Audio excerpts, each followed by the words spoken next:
Live from WRAL News Headquarters in Raleigh, your number one source for local news. WRAL News, coverage you can count on.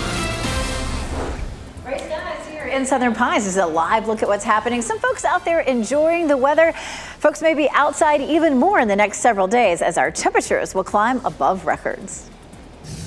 And in a show of solidarity, President Biden pays a surprise and historic visit to Ukraine. How Russia is responding. Also, after a lifetime of service, former President Jimmy Carter is at home with family receiving hospice care. The well wishes pouring in from those who know him and admire him. After a chilly weekend, our temperatures are on the rise again. Hello, everyone. I'm Renee Chu. And I'm Jeff Hogan. Thanks for joining us. By Thursday, we will likely see the warmest day of the year so far. Elizabeth Gardner is in the WRAL Severe Weather Center with a look at how far above normal our temperatures will go.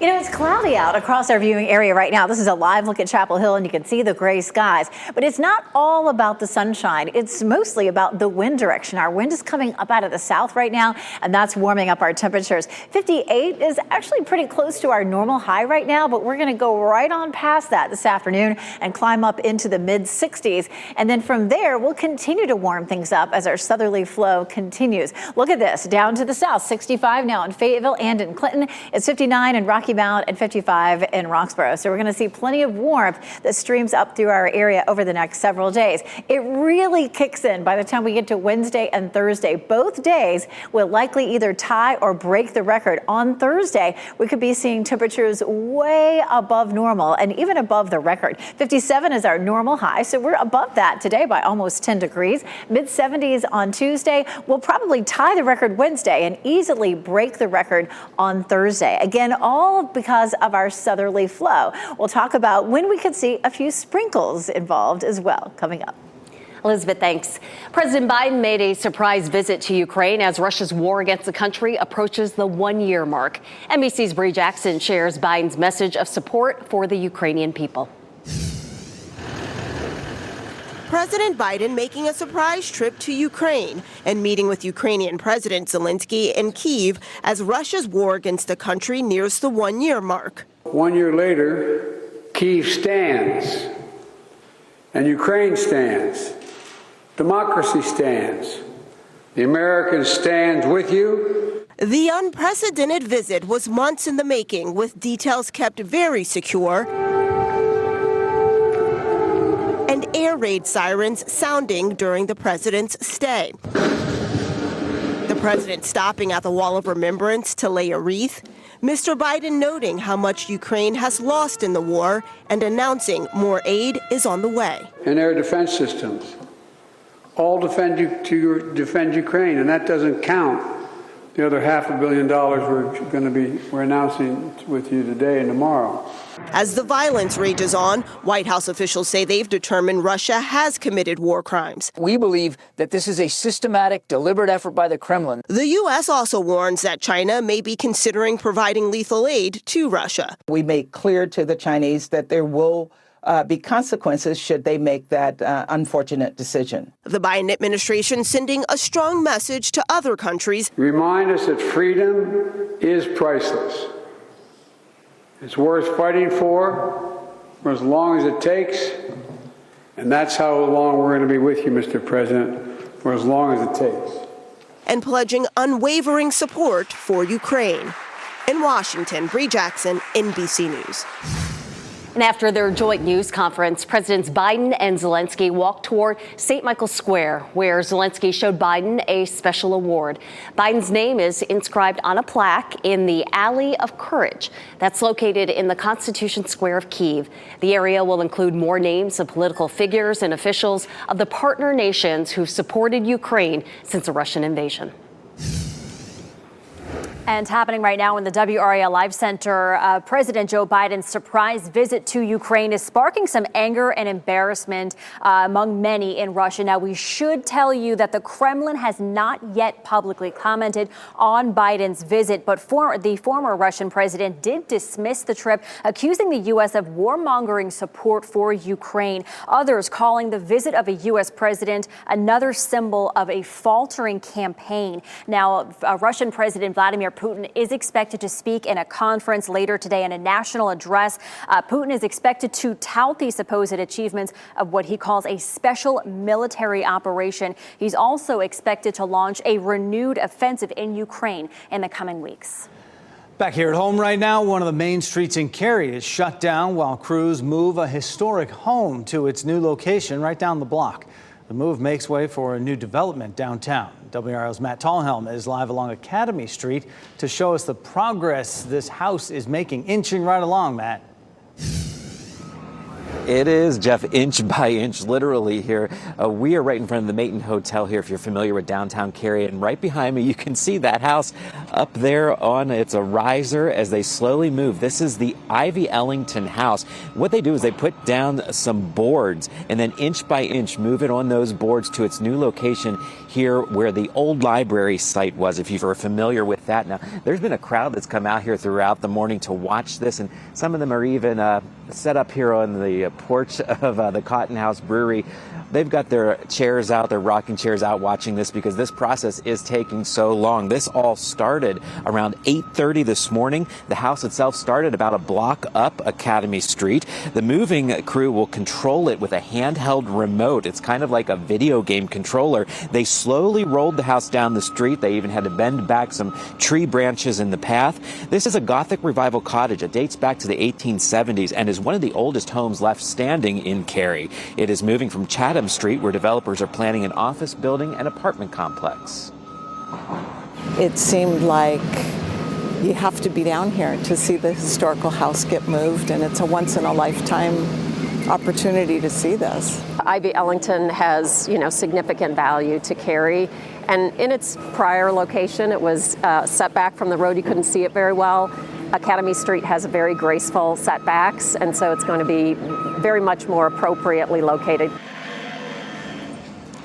Now, the town even had to remove some street lights and signs from the sidewalks along the way to make room for this move. Right now, crews are working to reinstall those. You can see back out here live the work that's being done as they put those boards down and move this inch by inch to that pile of dirt that's behind the fencing there. That's where this house will go. That will be home to the downtown offices for the downtown park that's under construction here. It may even become a visitor center at some point in Cary. This process will take a couple more hours, and so right now South Academy Street is closed from Waldo Street down to the Cary Arts Center down here, so avoid this area unless you want to come down and watch from behind the construction tape here. The Ivy Ellington, a mobile home for now in the next few hours. Matt Tallhelm reporting live in Cary. Matt, thank you. Affordable housing will be the focus of a meeting today in Raleigh. The city's Affordable Housing Bond Executive Subcommittee will talk today about the progress that's being made on the city's $80 million affordable housing bond. City Council approved that spending plan back in 2021. It is being used in stages over the course of 5 years. A Raleigh man accused of sex crimes with a 7-year-old is due to appear in court this morning. 61-year-old Kenneth Newcomer faces several charges and is in jail on a $1 million bond. Court documents show the crimes date back to 2007. We've learned Newcomer is the husband of a former longtime director of children's ministry for Good Shepherd Lutheran Church on Creedmoor Road in Raleigh. The senior pastor there tells us the church is heartbroken over the news, but that they support the victim coming forward and the legal process. Activists around North Carolina are meeting virtually today to try to stop big changes to the state's pistol purchase permitting system. A bill that passed the state Senate last week would repeal the system that allows for background checks on private gun sales. Republicans who are backing the proposal say the process is antiquated and based on a Jim Crow law. Others worry people with a history of domestic violence or serious mental health problems will be able to get a gun by avoiding a background check. The TSA is seeing a record number of guns at airport checkpoints. After midnight, the agency revealed it seized the highest number of guns yet in 2022, 6,542 of them. That's about 18 guns every day. Experts say most people are not trying to sneak guns through to hurt others. They forget that they have a gun with them. Remember, if you bring your gun through a TSA checkpoint, you can be arrested and be fined thousands of dollars. Former President Jimmy Carter is at home, surrounded by family and friends as he receives hospice care. The Carter Center says the 98-year-old made the decision after a series of short hospital stays. NBC's Priscilla Thompson is in Carter's hometown of Plains, Georgia, where well wishes are pouring in for the former leader. Across the nation, an outpouring of love for former President Jimmy Carter. After Saturday's announcement, the 98-year-old would begin hospice care at his home. Thousands sharing words of comfort and treasured memories. President Biden tweeting, "We admire you for the strength and humility you have shown in difficult times." We do lift the Carter family, Lord, to you. At his beloved church this weekend, where Carter taught Sunday school for decades, prayers of comfort. We're going to miss him. To me, he's a friend, and to a lot of us here, he's just a fellow churchgoer. His hometown, proud of the one-time peanut farmer who became commander-in-chief. He went to Georgia Tech. Philip Kurland owns a political memorabilia shop filled with decades of mementos from President Carter's life and career. What do you think his legacy here in Plains will be? The Carters have made a real difference for the better. Elected president in 1976, I, Jimmy Carter, do solemnly swear. He served only one term in office before dedicating his life to fighting for peace and human rights around the world. When the United States won't deal with troubled areas, we go there and we meet with leaders who can bring an end to a conflict. One cause closest to his heart, Habitat for Humanity, where he helped build more than 4,000 homes. The longest living president in American history, Carter survived cancer in his 80s. I just thought I had a few weeks left. Through it all, Rosalind, his wife of more than 75 years, by his side. The best thing I ever did was marrying Rosalind. That's the pinnacle of my life. Now, as the Carter family holds each other up, the community and the country prepare for what comes next. It's time for us to carry on his legacy, time for us to try and be good people, help people. That was Priscilla Thompson reporting. A new addition is coming to the Lincoln Memorial. The National Park Service will build new exhibits under the monument to pay tribute to the monument's civil rights history. It's almost a $70 million project that was first announced in 2016. Visitors will learn about the history of the monument. The memorial is expected to remain open throughout construction. It's expected to be complete in 2026, ahead of the 250th anniversary of the signing of the Declaration of Independence. If you missed the action at the NHL Stadium Series game, you have another chance today to watch outdoor hockey at Carter Finley Stadium. This morning, a handful of youth hockey teams hit the ice for open skate. Then at 4 p.m., it's the Carolina Hurricanes alumni game. Tickets are free for that. You do have to pay for parking. It's $10. And then at 7 tonight, the NC State Ice Pack will take on UNC. Tickets for that game are free as well. Next at noon, frustration for people in northeastern Ohio. The concerns for their health after a train wreck earlier this month spilled toxic chemicals. Also, Brittany Griner will make a triumphant return to the WNBA. Her journey from a Russian prison camp to getting back on the court. Plus, some startups are getting money from investors to get their companies off the ground. At 12:30, the new program creating more equity in that process. Download the new WRAL streaming apps on Roku, Fire TV, Apple TV, and Android TV.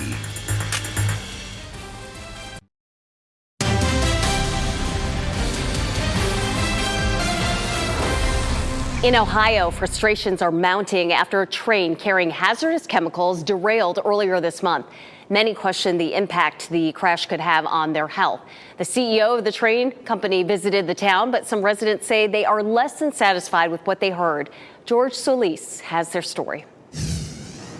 This morning, residents of East Palestine expressing their frustration. It's a terrible accident. It falls on their shoulders. It's their train. After Alan Shaw, the CEO of Norfolk Southern, made an unannounced trip to the town. I've made it very clear. I am terribly sorry for what has happened to this community. This as fears over air, water, and soil quality in this tight-knit town escalate. To walk out this morning, it was like I couldn't breathe. Mike McKim was among a small group of business owners and community members that spoke with the CEO privately. He was apprehensive about coming here with a bunch of angry people. I'm not afraid to say that it wasn't right. Security cameras from McKim's newly opened winery captured the nearby fiery derailment. His business now sits empty as customers cancel reservations over health concerns. In an interview with our NBC affiliate, Shaw declined to answer specific questions about cleanup concerns. We're being completely transparent, completely collaborative with the Ohio EPA on this. In a letter to Shaw, Transportation Secretary Pete Buttigieg called for accountability, writing, "The people cannot be forgotten," adding Norfolk Southern must demonstrate that you will not seek to supercharge profits by resisting higher standards. But it comes after a report saying Norfolk Southern pushed against new safety standards for the rail industry. Shaw met with Buttigieg 3 months ago to discuss shared goals over economic growth and infrastructure investments. But in a memo reviewed by the Washington Post, a Transportation Department lawyer said the meeting was an opportunity for Norfolk Southern to raise concerns about a proposed federal rule that would require trains, in most cases, to have 2 crew members. Federal regulators have argued that 2 workers could better respond to derailments. The EPA saying there are still no air or water quality concerns, but many residents are still using bottled water, some relying on giveaways like this one. Even so, the future of this town still uncertain. Just you're still worried. Oh, yeah. How could you not be worried? That was George Solis reporting. At least 4 people are recovering from injuries after a freak accident at this water park in New Jersey. State police say a decorative helicopter fell from the ceiling into a pool. The water park was closed for the remainder of the day. There's no word on when it'll reopen.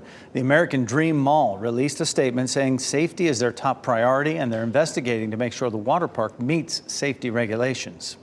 A coffee shop in Arizona closed temporarily after receiving a bomb threat during a drag story hour event. The LGBTQ-owned and friendly business was holding a story hour event hosted by a drag queen. The event drew the attention of the far-right extremist group, the Proud Boys. Officers were already on the scene when the threat was made, and there were no injuries or bombs located. Organizers moved the event to an online platform as a precaution. The actor, best known as Detective Munch on NBC's Law & Order, has died. Richard Belzer died at his home in France over the weekend. He was reportedly dealing with lots of health issues. Comedians like Sarah Silverman and actors including Belzer's co-star on Law & Order SUV, Christopher Maloney, shared their memories of him on Twitter. Belzer was 78 years old. Brittany Griner is returning to the WNBA less than a year after her release from a Russian prison camp. Griner signed a 1-year contract with the Phoenix Mercury to continue her professional career. She last played in 2021, averaging 20 points, 9 rebounds, and 2 blocks per game. Phoenix opens the season against the Los Angeles Sparks on May 19th. You know, she was released back in December, right before the holidays, and as soon as she got home, she said she vowed that she would play again in the WNBA, and it looks like that will at least happen. Yeah, it'll be great to see her back on the court, certainly. You can play some outdoor hoops today. With we have outdoor hockey, so why not hoops? Elizabeth Gardner in the WRAL Severe Weather Center. Just about anything goes outside today. Look behind you. Somebody's playing soccer behind you right now. Look at that. I mean, with a giant soccer ball. But hey, the clouds aren't stopping anybody from getting outside. Our temperatures are warming up. We do have an updated version of the computer models to show you the latest. And the latest does show a little bit more rain for us in parts of the area this afternoon. Not for everybody, but it looks like that rain may slip a little farther south. I'll show you on Futurecast coming up. Still, of course, on track for record warmth. The highs in the 80s on Thursday. We've not hit 80 degrees yet this year. The last time we hit 80s was in November. So it's been a while, but it looks like we could do it on Thursday. Cooler weekend again, sort of on the same track that we were last week, where it was a little cool to start the week. Our temperatures ramped way up, and then Saturday was chilly, and then we started warming up again. That's exactly what we're going to see this week. Watch the rain, though, up to the north. Just a little bit of light, patchy shower activity there. That sinks southward. This is going to be 2, 3 o'clock in the afternoon. Our earlier runs of the computer models really kept it to the counties that border Virginia, and now they're showing it dipping a little farther to the south, all the way through the Triangle area, and possibly as far south as Goldsboro during the afternoon. So it could be windshield wipers running intermittent. It's not likely to be enough to really measure much in the rain gauges, maybe 1/10 of an inch or so. Right now, this is a look at the tower right behind the studios here in our backyard. Lots and lots of cloud cover. But as I mentioned earlier in the newscast, it's all about the flow. If our flow's coming out of the south, we'll continue to warm up, and it's 58 degrees in the Triangle with temperatures climbing into the mid-60s this afternoon. We've already hit 67 in Clinton. And this is where our air is coming from, zipping right up into the triangle. Going to warm things up. It's 55 in Roxborough, 57 South Hill. It's 62 now in Southern Pines. Here comes all the warmth. We're seeing temperatures today above normal, but watch how these colors turn dark red and then pink. So well above normal before we see some cooler air that starts to work its way in starting Friday, and we'll really feel it on Saturday. 57 is our normal high, so that 66 puts it almost 10 degrees above normal for today. 75 on Tuesday, 78 Wednesday, 85 Thursday, and then temperatures start back down the other side. The 78 for Wednesday would tie the previous record set back in 2018. The 85 on Thursday moves well past the previous record of 79 set back in 1980. So we actually have tweaked that temperature down just a touch, but still at 85 degrees. I feel pretty confident that we're going to hit the 80s. So far, we've seen 7 days this month at 70 degrees or warmer. By the end of the week, it'll be 10. And of course, that gets us closer to the record set back in 2017 of 13. It looks like next week we only have a few more days left of February next week, but it looks like we have a good chance of seeing some of those above normal. So I don't know, maybe we'll tie that previous record of number of days at 70 or warmer. All the warm temperatures are helping the pollen counts to rise. It looks like we'll be high for trees on Tuesday and Wednesday. Again, once we get past Friday, the temperatures drop a bit. We'll drop it to 56 on Saturday with a chance of showers, but we jump right back to 72 on Sunday. Riding the roller coaster of temperatures again. Elizabeth, thank you. A problem that 5 on Your Side told you about last year is getting fixed. This week, NC Quick Pass is launching a new site to make paying off tolls more straightforward. Tonight at 5 on Your Side's Keely Arthur explains how it works. And a 6-year-old who brought a gun to school prompts change in Rocky Mount. Coming up tonight at 6, the new agreement to add school resource officers in elementary schools.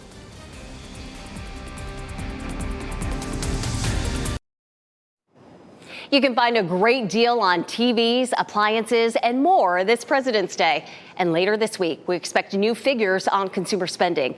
Maribel Aber is at the NASDAQ market site in New York with a look at what you can expect. The stock market is closed today in observance of President's Day, but plenty of economic reports are due out throughout the rest of the week. Tomorrow, we'll have a look at how the real estate market is faring with higher mortgage rates. A report on existing home sales is scheduled, and Wednesday brings the release of the minutes from the last Federal Reserve meeting. And that should offer insight into what the Fed is looking at as it decides its next move on interest rates.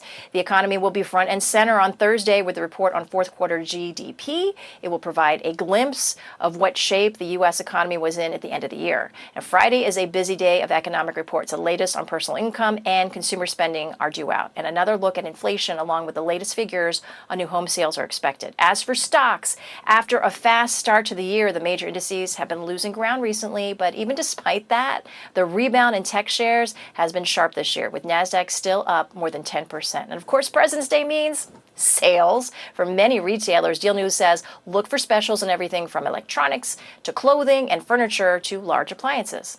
That's a wrap of business news this President's Day. I'm Maribel Aber at the NASDAQ market site in New York. Americans' credit card balances are at an all-time high. In the last 3 months of 2022, those balances increased from $61 billion to $986 billion. It's a huge shift for Americans who quickly paid off credit card debt during the pandemic.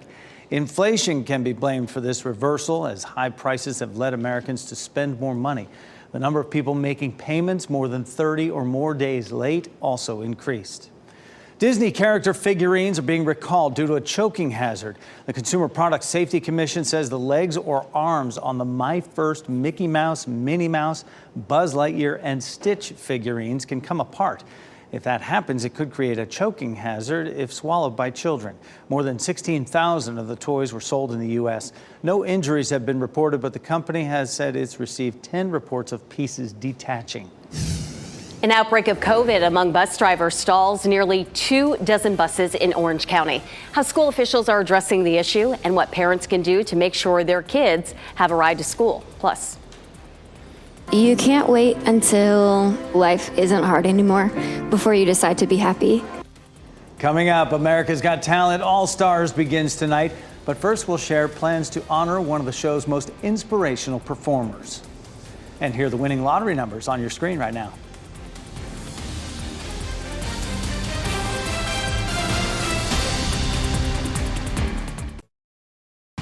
shot in 4K ultra high definition. Your number one source for local news. WRAL News. Coverage you can count on.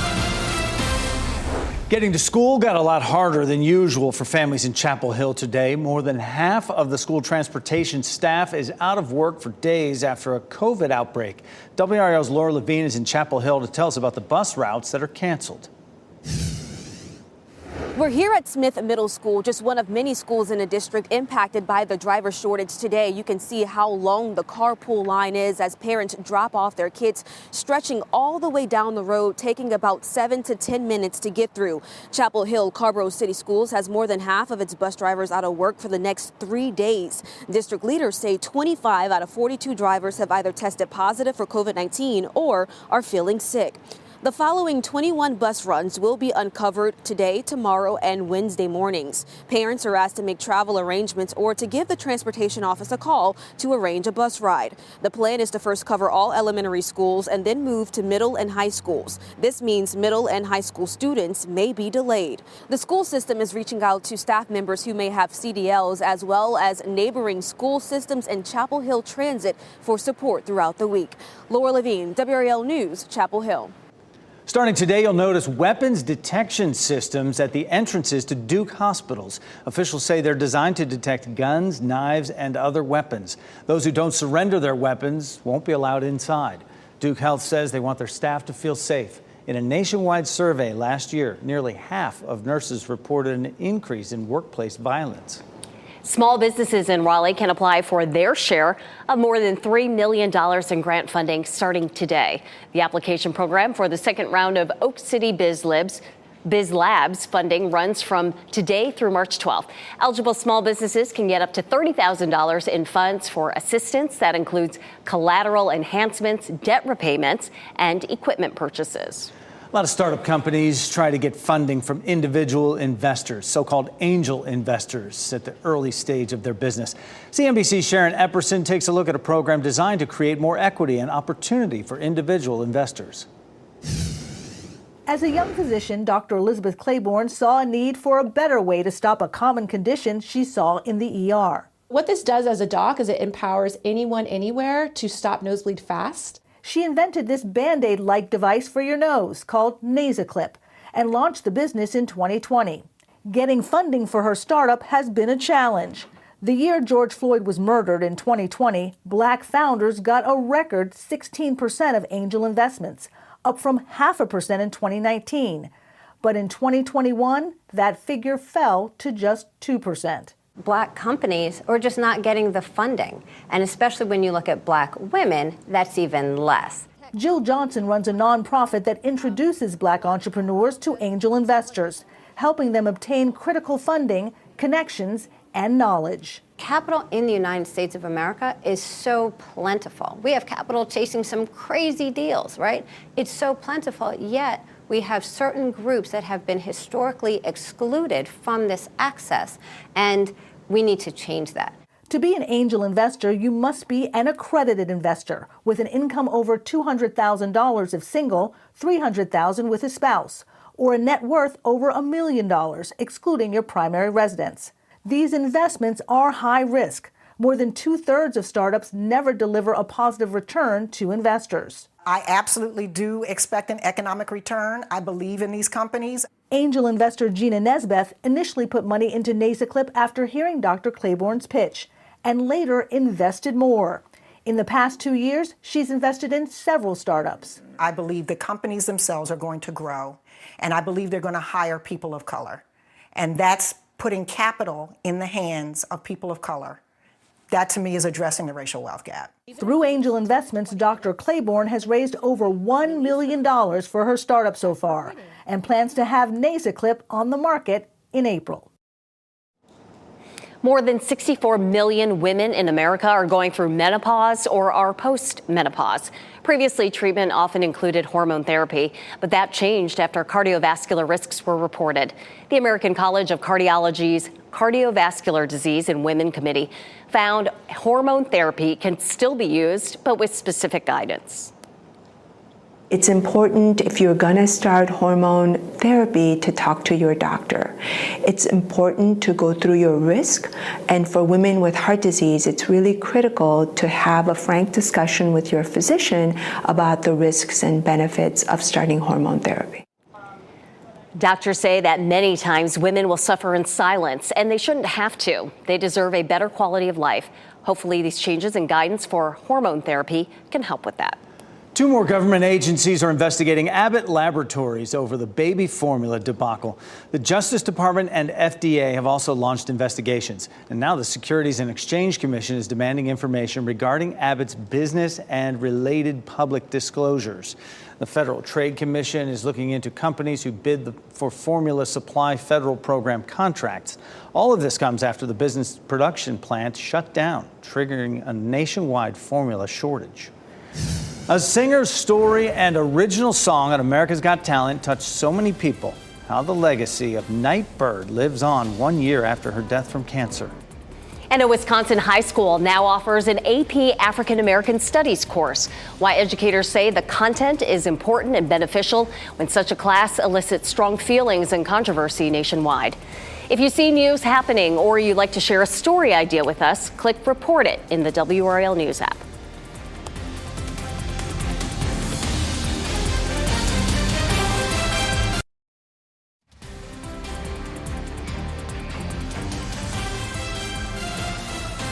Western Boulevard right now from our tower cam right out behind the station right now. That deck of clouds is just unrelenting today as you watch WRAL News, available on Hulu and the WRAL app on your TV or streaming device.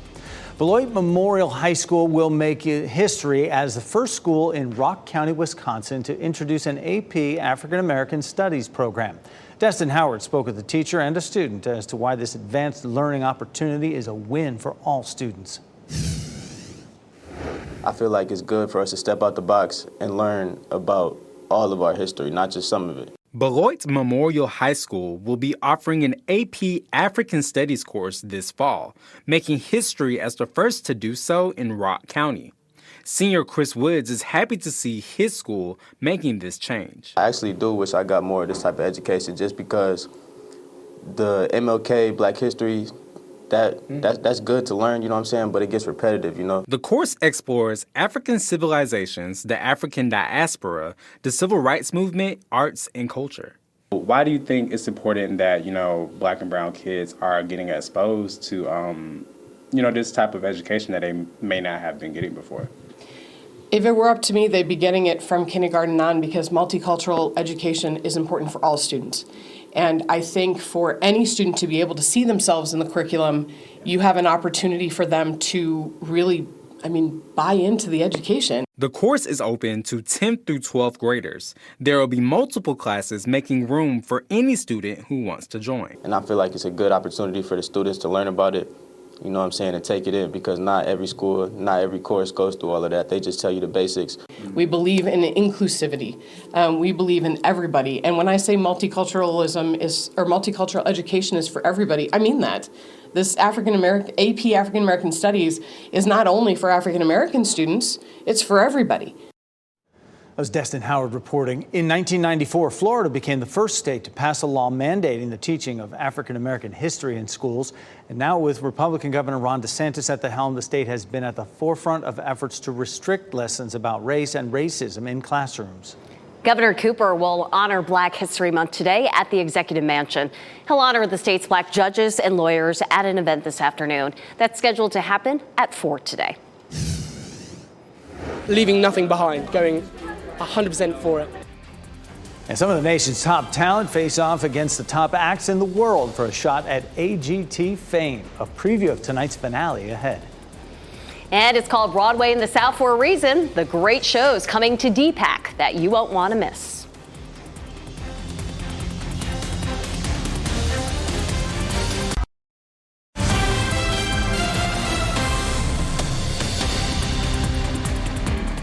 Happening now in the WRAL Live Center, some breaking news out of Turkey. Another earthquake has hit the province very near to where that 7.8 magnitude quake hit just 2 weeks ago today. This is the location of the 6.4 magnitude earthquake that hit Turkey's Hatay province that was devastated by the massive tremor 2 weeks ago. This is the Hatay province where that earthquake hit on February 6th, 2 weeks ago today. The death toll from that one has risen to more than 46,000 people. As far as this new quake that just hit today, we are unsure of any deaths or injuries at this point. This is breaking news, something we'll stay on top of and bring you updates from the Live Center. The America's Got Talent franchise has seen many remarkable and inspirational performers over the years. Among the most memorable was a singer known as Nightbird. To California in the summertime. She really had a beautiful voice. Jane Marcheski's audition has registered well over 250 million online views worldwide since 2021. The singer died of cancer 1 year ago, and now there's a new effort to honor her memory and legacy. Hope is the most powerful thing in the world. We want Jane's memory to be living on and lives saved and people impacted. And this album is just the first step in doing that. The album features 9 songs with audio quotes in between tracks from Nightbird. The album, It's Okay, is available for pre-order and will be released on March 10th. A vinyl version will follow this summer. The finals of AGT All-Stars begin tonight right here on NBC. A mix of favorites from the U.S. version go head-to-head with top acts from around the world for the title of champion. Mark Barger has a preview. Detroit Youth Choir was AGT's runner-up in 2019. Tonight, they get another shot. We're here to accomplish a goal, and that goal is winning. Self-taught aerialist Aiden Bryant was also a runner-up in 2021. I'm going to try to up my ante and pull out the biggest tricks I have. Bryant and the choir are among the 11 finalists for AGT All-Stars, including past winner Cody Lee. I want to have it all with you. He's now a regular in Las Vegas. I love my job. I'm a working man. 6 of the finalists are from outside the U.S., including aerialist Power Duo, who won Philippines Got Talent. Here, it's a tough competition because all the talents were so great and amazing. Including teen ventriloquist Ana Maria Marjan, who won Romania's Got Talent. You don't own me, I kinda do. I'm bringing a new character, new song, everything is a little bit different. Very much so for the Bello sisters. Their AGT Finals performance in 2020 was remote because of COVID. The warmth of the public and the jury, it's just completely a different feeling, and it's beautiful. AGT superfans will make the call on the All-Stars winner. It's the exact same! But fans have already impacted Avery Dixon. When somebody even requests something from me, like an autograph, just really warms my heart. For each of the All-Stars, leaving nothing behind, going 100% for it. It's one more chance to shine. Mark Barger, NBC News. Now is the time to go for it. AGT All-Stars airs tonight at 8 here on WRAL. The results will be revealed a week from tonight. Well, we had an all-star sunrise earlier this morning, but now we've just got, the clouds taken over. Meteorologist Elizabeth Gardner in the WRAL Severe Weather Center. Is it going to stay this cloudy all afternoon?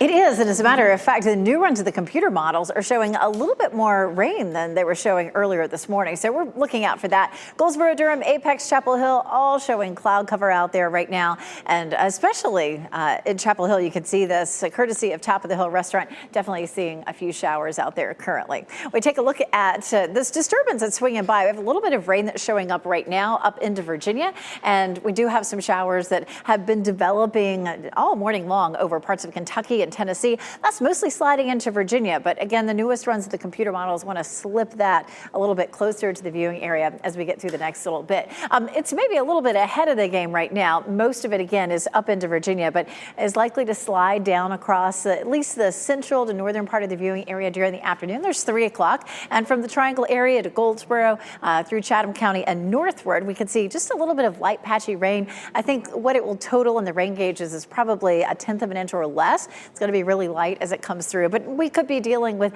a little bit of isolated shower activity during the evening commute. There's 5 o'clock, so maybe windshield wipers intermittent. I don't think it's going to be anything that's terribly heavy, and it slips on out during the evening. We're going to see a cold front that moves through tomorrow. It's not likely to bring very much rain with it, but you can see there right about 12:30, 1 o'clock, just a quick shower with the front itself coming through. It is going to be windy tomorrow with this coming through. Behind it, notice how we clear out nicely, but we're not likely to see a whole lot of sunshine between now and mid to late afternoon tomorrow. Once that front comes through, it's going to be windy. We'll see some gusts tomorrow up to 30 miles per hour, and with that dry front, we'll see fairly low humidity, and the fire danger is likely to be elevated for tomorrow. So it's a day you don't want to do any outdoor burning.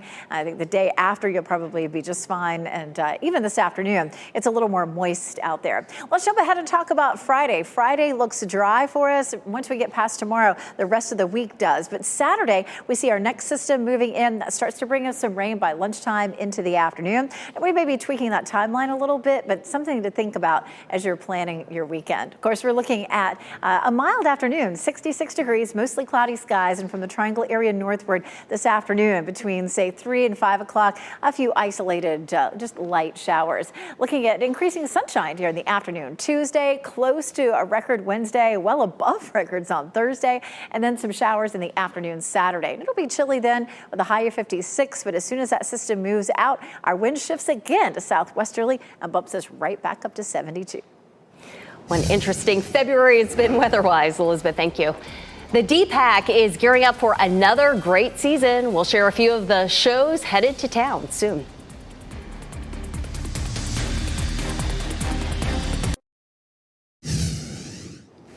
We wrap things up with a look at a few of the headlines we are following for you today. President Joe Biden made a surprise visit to Ukraine this morning. It's his first time to Kyiv, the capital city, since Russia's invasion of the country about a year ago.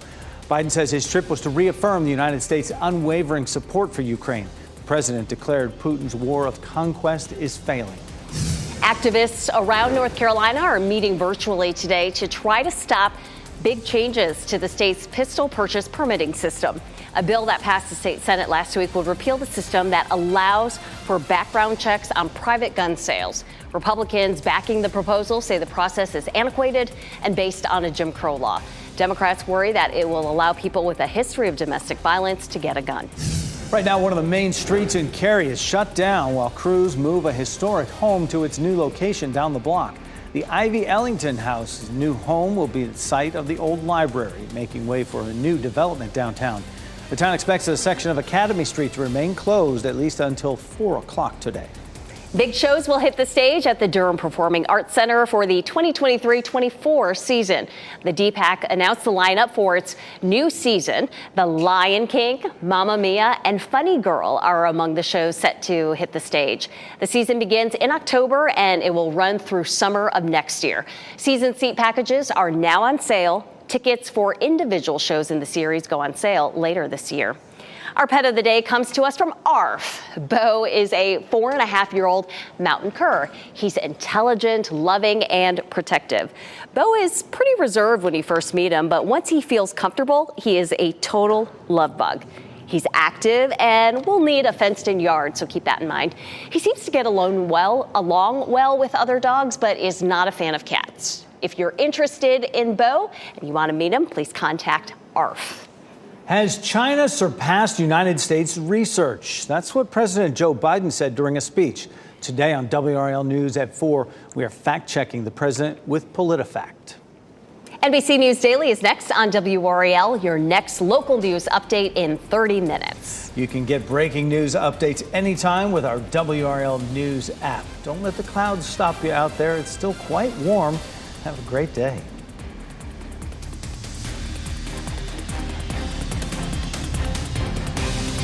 Want more news and weather? Coverage continues across all major streaming platforms using the WRAL app and on the radio at 99.3 in Raleigh and 96.5 in Durham.